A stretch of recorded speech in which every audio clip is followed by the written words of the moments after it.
Assembly నియోజకవర్గాల కోఆర్డినేటర్లకు,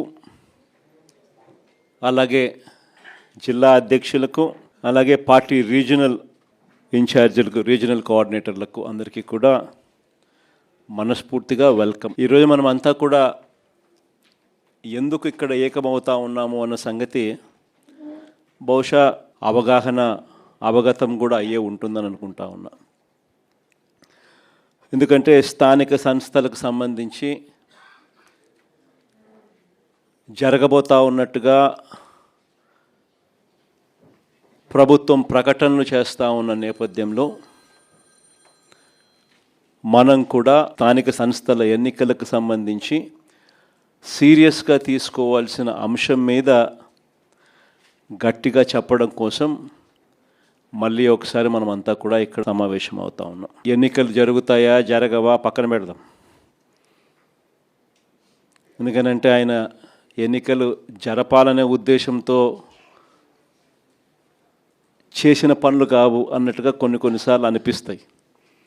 ఒకవైపునేమో 44 లక్షల మంది ఓటర్లు లేరు అని ఒకవైపున ఈల ప్రభుత్వం చేసిన ఎస్ఐఆర్ రిపోర్టే చెప్తా ఉంది. మరోవైపున ఆ 44 లక్షల మందిని కలిపి ఓటర్ల లిస్టును తయారు చేస్తున్నారు.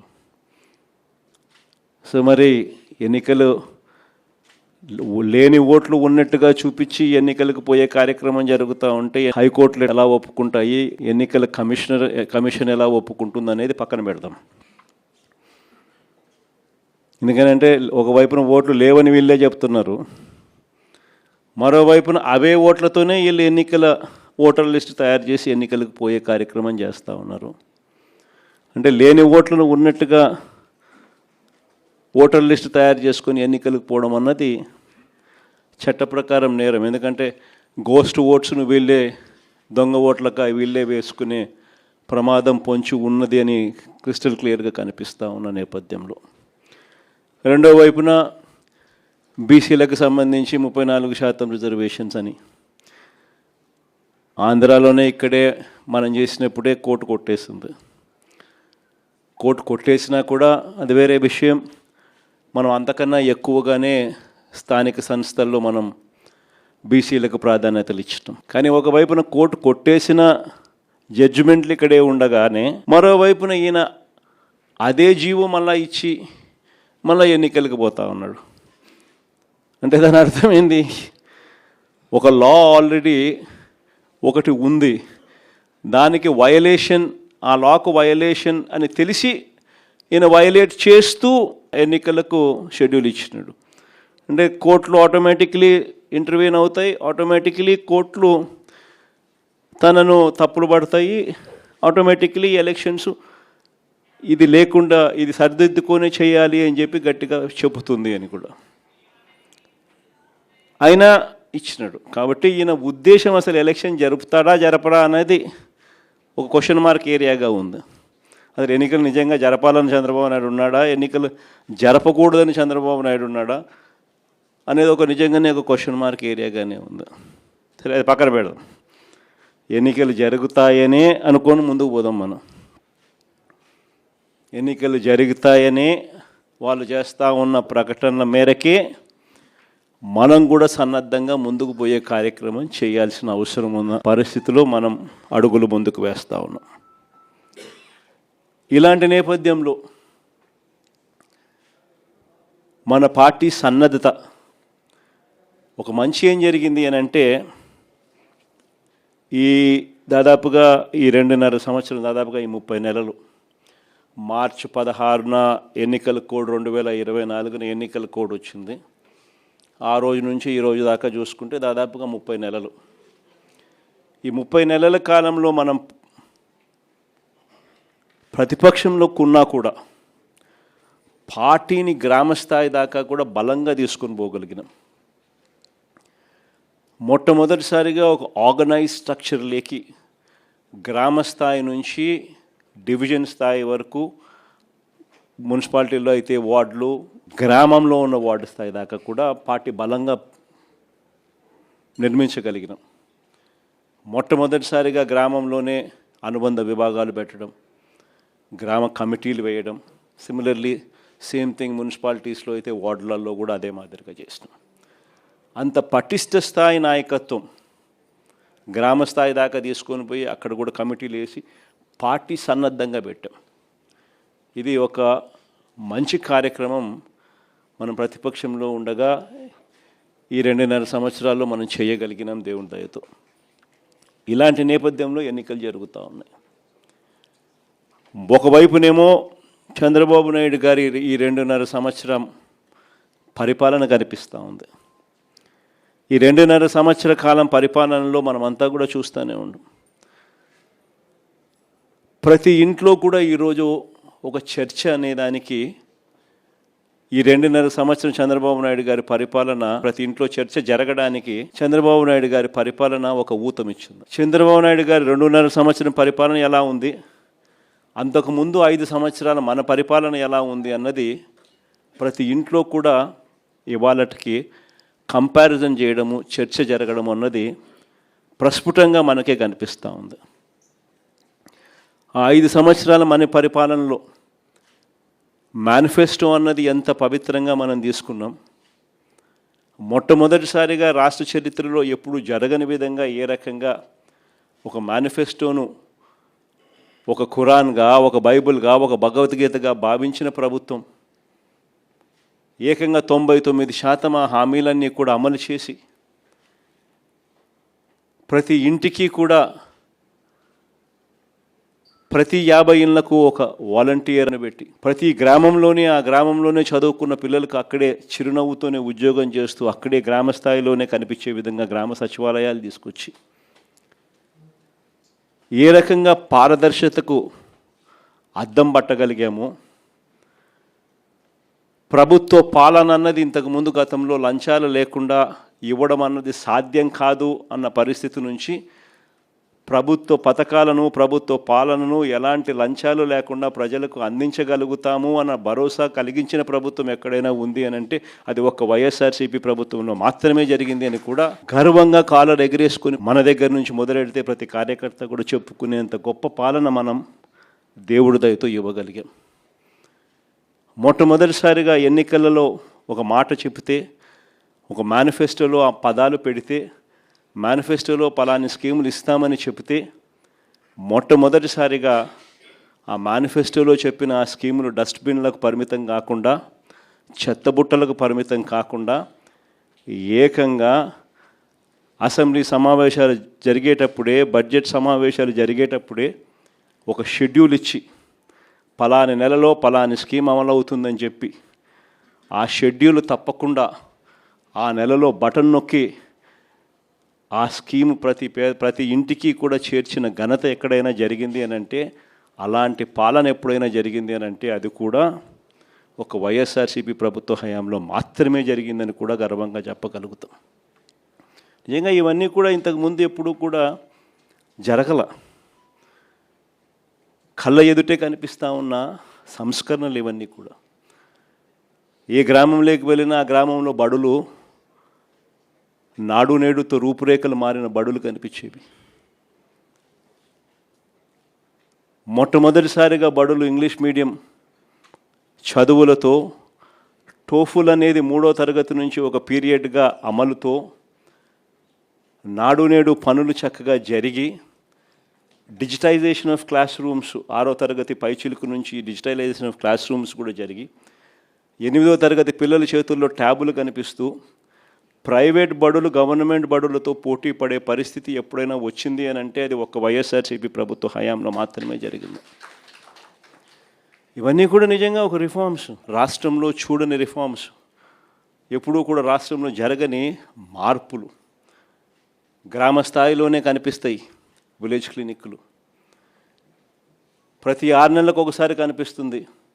ఆ రోజుల్లో విలేజ్ క్లినిక్స్లోనే హెల్త్ క్యాంపులు, గ్రామ స్థాయిలోనే కనిపిస్తుంది ఫ్యామిలీ డాక్టర్ కాన్సెప్ట్లు, ఆరోగ్యశ్రీ పరిధి పెంచిన పరిస్థితులు, 1000 ప్రొసీజర్లను ఏకంగా 3300 ప్రొసీజర్లకు పెంచి 25 లక్షల దాకా పేదలకు ఉచితంగా వైద్యం అందించి, నాడు నేడుతో గవర్నమెంట్ హాస్పిటల్స్ అన్ని రూపురేఖలు మారి 0 వేకెన్సీ పాలసీ తీసుకొని వచ్చి గవర్నమెంట్ హాస్పిటళ్లలో స్పెషలిస్ట్ డాక్టర్లు లేని కొరత, అన్నది ఆంధ్రప్రదేశ్లో కేవలం 4% మాత్రమే తీసుకొచ్చిన ఘనత. అదే దేశం మొత్తం చూస్తే గవర్నమెంట్ హాస్పిటల్లో స్పెషలిస్ట్ డాక్టర్ల కొరత 60% పైచిలకు ఉంటే ఒక ఆంధ్ర రాష్ట్రంలో కేవలం 4% మాత్రమే తీసుకొచ్చిన ఘనత ఒక వైఎస్ఆర్సీపీ ప్రభుత్వ హయాంలో మాత్రమే జరిగింది. ఇవన్నీ కూడా ఒక చరిత్రే. కళ్ళ ఎదుటే ఏ పంటకు గిట్టుబాటు ధర రాక రైతులందరూ రోడ్డెక్కుతా ఉన్న ఈ 2.5 సంవత్సర పరిపాలన ఒకవైపున మనం చూస్తూ ఉండగా 5 సంవత్సరాల మన పరిపాలనలో ఏ రైతు రోడ్డెక్కాల్సిన అవసరం లేకుండానే గ్రామ స్థాయిలోనే ఓ ఆర్బీకే, అందులో ఒక అగ్రికల్చర్ గ్రాడ్యుయేటు, రైతును చెయ్యి పట్టుకుని నడిపించే ఆర్బీకే వ్యవస్థ, ప్రతి ఎకరా ఈ క్రాపు, రైతులకు ఉచిత పంటల బీమా, ఆ ఈ క్రాప్తో ముడిపెట్టి ప్రతి ఆర్బీకే పరిధిలోనూ కూడా ఒక పోస్టర్, ఆ పోస్టర్లో గిట్టుబాటు ధరలు నిర్దేశించి ప్రింట్ కొట్టి పెట్టడం, ఏ పంటకు ఏ గ్రామంలో ఆ గిట్టుబాటు ధర రాకపోయినా కూడా వెంటనే ఆర్బీకే పరిధిలో ఉన్న ఆ ఆర్బీకే అసిస్టెంట్ సీఎం యాప్ అని continuous monitoring of agricultural price and procurement అని యాక్టివేట్ చేయడం, joint collector joint market joint Markfed ఎండీగా తాను ప్రవర్తిస్తూ బాధ్యతలు తీసుకుంటూ వెంటనే ఆ అలర్ట్ వచ్చిన వెంటనే ఆ ఆర్బీకే పరిధిలో తాను ఇంటర్వ్యూన్ అయ్యి ఆ ఆర్బీకే పరిధిలోనే పంటలు కొనుగోలు చేస్తూ కాంపిటీషన్ క్రియేట్ చేసి 5 ఏళ్లలో ఏకంగా 7,800 కోట్లు ఖర్చు చేసి మార్కెట్లో కాంపిటీషన్ క్రియేట్ చేసి రైతులకు గిట్టుబాటు ధర కల్పించిన ప్రభుత్వం ఏదైనా ఉంది అని అంటే అది కూడా మన ప్రభుత్వమే అని కూడా గర్వంగా కూడా చెప్పగలుగుతాం. ఇవన్నీ కూడా రూపురేఖలు మార్చే సంస్కరణలు, కళ్ళ ఎదుటే ప్రతి గ్రామంలోనూ కనిపిస్తూ ఉన్న సంస్కరణలు. సుపరిపాలన అయితేనేమి, మహిళా సాధికారత అయితేనేమి, స్కూల్స్ అయితేనేమి, విద్య అయితేనేమి, వైద్యం అయితేనేమి, ఇవన్నీ కూడా ఎప్పుడు జరగని విషయాలు. కళ్ళెదుటే రాష్ట్రంలో 17 కొత్త మెడికల్ కాలేజీలు, కళ్ళెదుటే రాష్ట్రంలో కొత్తగా 4 పోర్ట్లు, కళ్ళెదుటే రాష్ట్రంలో కొత్తగా 10 ఫిషింగ్ హార్బర్లు, కళ్ళెదుటే కొత్తగా కర్నూలులో కొత్త ఎయిర్పోర్టు, కడపలో కొత్త ఎయిర్పోర్టు, విశాఖపట్నంలో ఇంకొక కొత్త ఎయిర్పోర్టు కళ్ళెదుటే కనిపిస్తూ ఉన్నాయి. ఇవన్నీ కూడా శ్రీకాకుళం లాంటి మారుమూల జిల్లాలలో మొట్టమొదటిసారిగా డయాలసిస్కు వైద్యం చేసిన ప్రభుత్వం ఏదైనా ఉందనంటే అది ఒక వైఎస్ఆర్సీపీ ప్రభుత్వ హయామే. సర్ఫేస్ ట్రాన్స్పోర్ట్ వాటర్ ఏకంగా 600 కోట్లు ఖర్చు చేసి సర్ఫేస్ వాటర్ను తీసుకొచ్చి శ్రీకాకుళంలో ఆ ప్రాంతాన్ని సస్యశ్యామలం చేస్తూ తాగడానికి ఆ సర్ఫేస్ వాటర్ ఇచ్చి డయాలసిస్ ప్రాబ్లంకు పర్మనెంట్ సొల్యూషన్ ఇచ్చి డయాలసిస్కు ఒక రీసెర్చ్ ల్యాబొరేటరీ తీసుకొని వచ్చి రీసెర్చ్ ల్యాబొరేటరీ హాస్పిటల్ తీసుకొని వచ్చి ఇవన్నీ ఎప్పుడు జరగల. ఇంతగా ఒక సమస్యల మీద ధ్యాస పెట్టి ఆ సమస్యలకు పరిష్కారం వెతుకుతూ సొల్యూషన్స్ ఇచ్చిన ప్రభుత్వం దేశ చరిత్రలో బహుశా ఏదైనా ఉందో లేదో నాకైతే తెలియదు, కానీ ఆంధ్ర రాష్ట్రంలో మాత్రం ఒక వైఎస్ఆర్సీపీ ప్రభుత్వం మాత్రమే చేసిందని మాత్రం గర్వంగా చెప్పగలుగుతాం. ఇలాంటి 5 సంవత్సరాల మన పరిపాలన, మరోవైపున చంద్రబాబు నాయుడు గారి 2.5 సంవత్సర పరిపాలన. చంద్రబాబు నాయుడు గారు అన్న మాటలు అప్పట్లో జగన్ చేసేటివన్నీ చేస్తాను, జగన్ చేసేటివి కాక ఇంకా అదనంగా ఇవన్నీ ఇస్తాను అని చెప్పిన మనిషి. మనం చెప్పిన ప్రతి పథకము కూడా మనం చేసేటివన్నీ కూడా ఆయన 3 ఎక్కువ చేస్తానన్నాడు. మనం అమ్మఒడి 15,000 ఇస్తామంటే ఆయన ఇంట్లో ఎంతమంది పిల్లలు ఉంటే అంతమందికి 15,000 అన్నాడు. ఏ ఇంటికి పోయినా కానీ ఆయన కార్యకర్తలు ప్రతి ఇంటికి వెళ్ళి ఒక బాండ్ ఇచ్చేవాళ్ళు, ఆ బాండ్ల మీద సంతకం పెట్టేవాళ్ళు, ఆ బాండ్ల మీద వీళ్ళిద్దరు ఫోటోలు ఉండేటివి. నేను పవన్ కళ్యాణ్ ఇద్దరం మేము ప్రమాణం చేసి చెప్తా ఉన్నాము, ఇవన్నీ మీకు అందరికీ వర్తిస్తాయి, సినిమా స్టార్ట్ జూన్ 2024 అని చెప్పి డేట్ కూడా ఇంటింటికి ఎవరింటికి పోయినా కూడా జగన్ 15,000 కదమ్మా ఇస్తూ ఉన్నాడు అమ్మఒడి కింద. మీ ఇంట్లో ఎంతమంది అమ్మ పిల్లలు, 1, 2, 3, 4, నీకు 15,000, నీకు 15,000, నీకు 15,000 స్టార్ట్. ఆ నుంచి స్టార్ట్ అయితే మనం చేసేది ఇంత, ఆయన చెప్పింది 3 మనం ఏం చెప్తా ఉంటుంది, చేయూత కింద ప్రతి 45 ఏళ్ళ వయసు నిండిన ప్రతి అక్కను చేయి పట్టుకొని నడిపిస్తూ ఆ అక్కకు తోడుగా ఉంటూ 18,750 ప్రతి అక్కకు ఇస్తూ 4 ఏళ్ళలో 75,000 రూపాయలు ఇస్తూ వాళ్ళని అమూల్ని తీసుకొని వచ్చి, ఐటీసీ తీసుకొని వచ్చి, ప్రాక్టర్ అండ్ గ్యాంబుల్ తీసుకొని వచ్చి, రిలయన్స్ని తీసుకొని వచ్చి, ఇలాంటి మల్టీనేషనల్ కంపెనీలు తీసుకొని వచ్చి బ్యాంకుల లింకేజ్ ఇచ్చి వాళ్ళందరినీ వాళ్ళ కాళ్ళ మీద నిలబెట్టించే కార్యక్రమం మనం చేస్తే ఈయనేమన్నాడు, జగన్ ఇచ్చేదంతా మా 18,750 ప్రతి 50 ఏళ్ళు నిండిన ప్రతి అక్కకు, 50 ఏళ్ళు నిండిందా మీ అత్తకు, మీ అమ్మకు అని ఇంటికి వచ్చి అడిగేవాళ్ళు. 50 ఏళ్ళు నిండిన అత్తలున్నారా, 50 ఏళ్ళు నిండిన అమ్మలున్నారా, అయితే వాళ్ళకు 48,000, నెల నెల 4,000 పెన్షన్. నిరుద్యోగ భృతి ఏ పిల్లోడు కనపడినా నిరుద్యోగ భృతి నెల నెల 3,000, ఏ పిల్లాడు కనపడినా సంవత్సరానికి 36,000. జగన్ ఇవ్వలేదు కదమ్మా మేము ఇస్తాము. ఏ పథకం అన్నా తీసుకోండి, 50 ఏళ్ళకి పెన్షన్ కానివ్వండి, నిరుద్యోగ భృతి కానివ్వండి, లేదా ప్రతి మహిళకు 18 ఏళ్ళు నిండిన ప్రతి మహిళకు జగన్ ఇవ్వండి మేము ఇస్తూ ఉన్నామమ్మా, 18 ఏళ్ళు నిండిన ప్రతి మహిళకు నెల నెల 1,500, సంవత్సరానికి 18,000.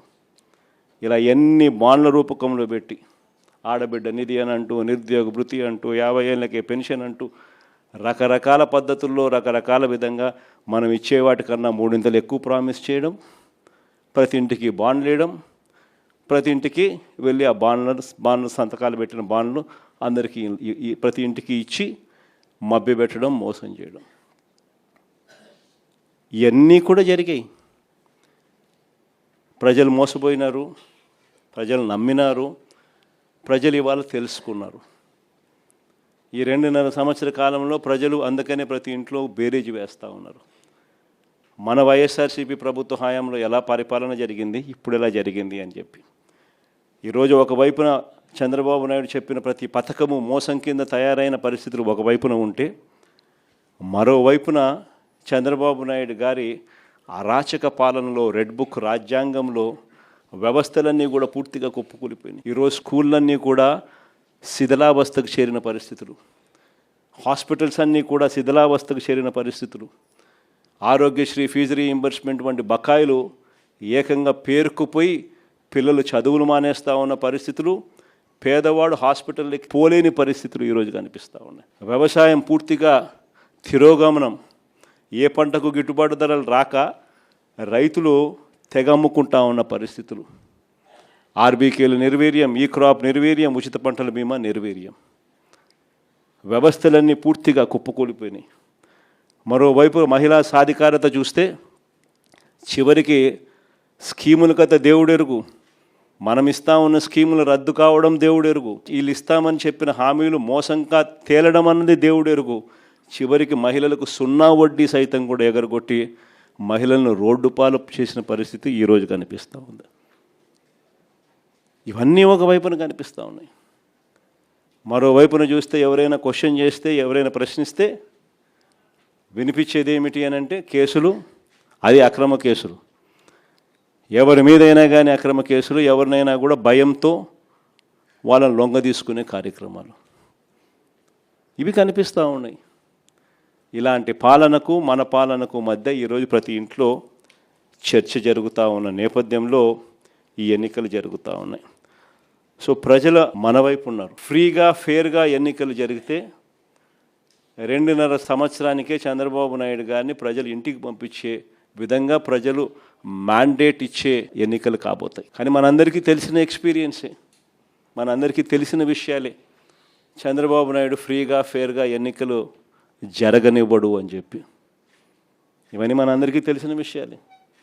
మొన్ననే మనం చూసినాం, ఉప ఎన్నికలు జరిగినప్పుడు ఎంపీటీసీ ఎంపీపీలు ఎన్నికలు కానీ, మున్సిపాలిటీలు కానీ, జెడ్పీ చైర్మన్లు కానీ మన కళ్ళ ఎదుటే మనం అంతా చూసాం.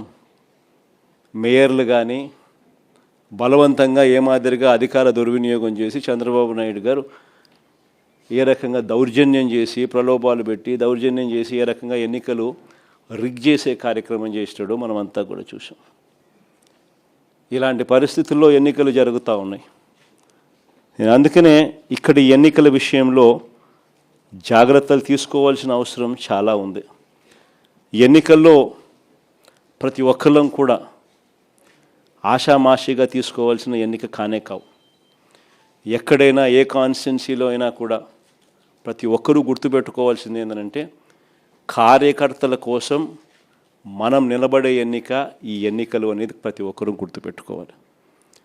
గెలుపు ఓటమి పక్కన పెట్టేసేద్దాం. చంద్రబాబు నాయుడు గారు దౌర్జన్యాలు ఏం చేస్తాడో, ఎలా చేస్తాడో, ఏం చేస్తాడో, ఏ మేరకు చేస్తాడో వేరే విషయం. కానీ ఆ కార్యకర్తకు దౌర్జన్యం చేసినా మా నాయకుడు మాకు తోడుగా ఉన్నాడు అన్న భరోసా ఆ కార్యకర్త కలగాల.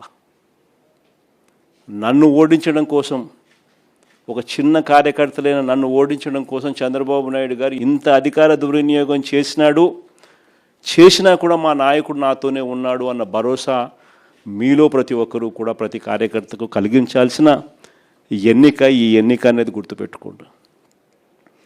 అలా భావన వచ్చినప్పుడే రేపొద్దున మీ ఎన్నికల్లో ఆ కార్యకర్త మీకోసం రెట్టించిన ఉత్సాహంతో మీకోసం పనిచేస్తాడు అన్నది ప్రతి ఒక్కరూ గుర్తుపెట్టుకోవాల్సిన అంశం. ఇక్కడ ఈ విషయంలోనే చెప్తా ఉన్నా, చంద్రబాబు నాయుడు గారు డైరెక్ట్ ఎలక్షన్స్ కూడా పెట్టడానికి కూడా అనౌన్స్మెంట్స్ చేస్తూ ఉన్నాడు.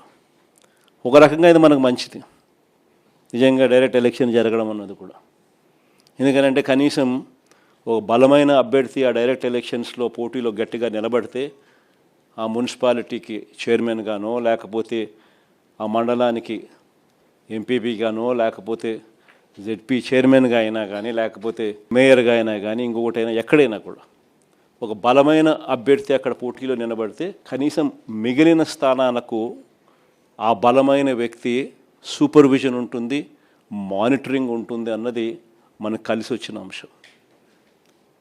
బలమైన అభ్యర్థులు అక్కడ పోటీలో ఖచ్చితంగా మనం కూడా నిలబెట్టాలి. మున్సిపాలిటీలకు కానీ డైరెక్ట్ ఎలక్షన్స్ కాబట్టి ఆ మండలానికి కానీ బలమైన క్యాండిడేట్ను మనం తీసుకొని వచ్చి పెట్టాలి. ఆ బలమైన క్యాండిడేట్ మిగిలిన వాళ్ళందరికీ, ఆ మండలం పరిధిలో అయితే మిగిలిన ఎంపీటీసీలకు అయితేనేమి, లేదా మున్సిపాలిటీ పరిధిలో అయితే మిగిలిన కార్పొరేటర్లకు అయితేనేమి, వీళ్ళందరికీ కూడా ఆ మనిషి బలాన్ని ఇవ్వాలి. ఆ మనిషి సూపర్విజన్ చేయాలి. ఆ మనిషి సూపర్విజను, ఆ మనిషి బలాన్ని రెండింటినీ కూడా కార్యకర్తలకు ఇవ్వగలిగితే ఒక బలమైన క్యాండిడేట్ గెలుచుకొని వస్తాడు అనేది గుర్తుపెట్టుకోవాల్సిన అంశం. ఈ ఎన్నికల్లో మనం గెలిపించుకునేది మన కార్యకర్తలను. ఈ ఎన్నికలు జరగాల్సింది ఆ కార్యకర్తలకు భరోసా ఇచ్చే విధంగా జరగాలి. ప్రజల వాయిస్ వినిపించే విధంగా ప్రజలకు మనం తోడుగా నిలబడగలగాలి. అది ఖచ్చితంగా గుర్తుపెట్టుకోవాల్సిన అంశం. ఎక్కడైనా కూడా మీ నియోజకవర్గాలలో ఎక్కడైనా కూడా ఏకగ్రీవంగా ఎక్కడైనా ఎన్నిక జరిగితే మాత్రం నన్ను అడగాల్సిన పనుల క్యాండిడేట్ ఆ తర్వాత ఎన్నికల్లో పోటీ చేయడానికి మీరే గుర్తుపెట్టుకోండి. ఎక్కడైనా పోటీ జరగకోకుండా ఏకగ్రీవంగా ఇడిచిపెట్టినారంటే మాత్రం ఆ తర్వాత క్యాండిడేట్ ఎమ్మెల్యే ఎలక్షన్లో క్యాండిడేట్ కాడు అనేది గుర్తుపెట్టుకోండి. అంత ప్రస్ఫుటంగా, అంత క్రిస్టల్ క్లియర్గా చెప్తా ఉన్నా. ప్రతి చోట పోటీ జరగాల. ఎన్నికలు అయిపోయిన తర్వాత కూడా నేను రిపోర్ట్లు తెప్పించుకుంటాం. మీ ఎమ్మెల్యే క్యాండిడేట్ ప్రతి చోట పోటీకి నిలబెట్టాడా, క్యాండిడేట్ నిలబెట్టలేదా అనేది పోటీ రిపోర్ట్లు తెప్పించుకుంటాం. నిలబెట్టిన తర్వాత మీ ఎమ్మెల్యే క్యాండిడేట్ ఆ క్యాండిడేట్లకు ఏ విధమైన సపోర్ట్ ఇచ్చినాడు, సపోర్ట్ బాగా ఇచ్చాడా, బలంగా నిలబడ్డా మీతో పాటు, అవునా కాదా అన్న రిపోర్ట్లు కూడా తెప్పించుకుంటాం. ఖచ్చితంగా ఆ మేరకు పాజిటివిటీ మీ దగ్గర నుంచి రావాలి. ఈ ఎన్నికలు మనం మన కార్యకర్తల కోసం గట్టిగా నిలబడితేనే కార్యకర్తలు మన ఎన్నికల్లో మన కోసం గట్టిగా నిలబడతారు అన్నది ప్రతి ఎమ్మెల్యే క్యాండిడేట్ కూడా తన సిస్టంలోకి జీర్ణించుకోవాల్సిన అవసరం ఉన్న అంశం.